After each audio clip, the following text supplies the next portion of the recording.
ನಾನು ಕಾಲೇಜಿನಲ್ಲಿ ಓದ್ತಿರುವಾಗ ರಾಜು ಎಂಬ ಪ್ರಾಧ್ಯಾಪಕರು ಇದ್ದರು. ತರಗತಿ ಮುಗಿಯುವ 10 ನಿಮಿಷ ಮುಂಚೆಯೇ ಅವರು ಪಾಠವನ್ನು ಕಲಿಸುವುದನ್ನು ನಿಲ್ಲಿಸಿ ಅದಕ್ಕೆ ಸಂಬಂಧಿಸಿದ ಲೌಕಿಕ ವಿಷಯಗಳನ್ನು ಹೇಳ್ತಿದ್ದರು.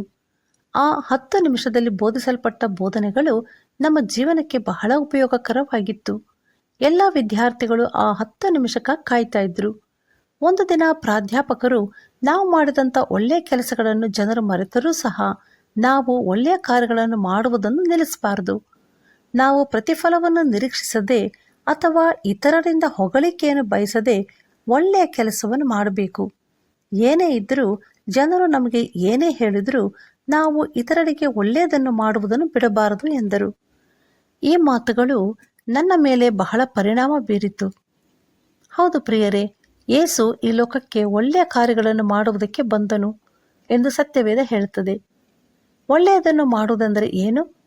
ಯೇಸು ಹೇಳಿದ್ದು, ಇತರರನ್ನು ಪ್ರೀತಿಸಿರಿ.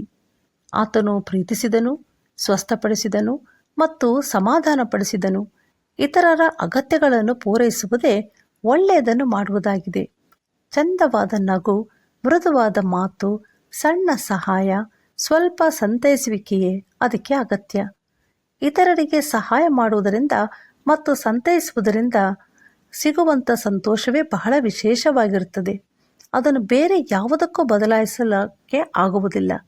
ಪ್ರತಿದಿನ ಮಲಗುವ ಮೊದಲು ಇಂದು ನೀವು ಯಾರಿಗೆ ಸಹಾಯ ಮಾಡಿರುವಿರಿ ಎಂದು ಯೋಚಿಸಿರಿ.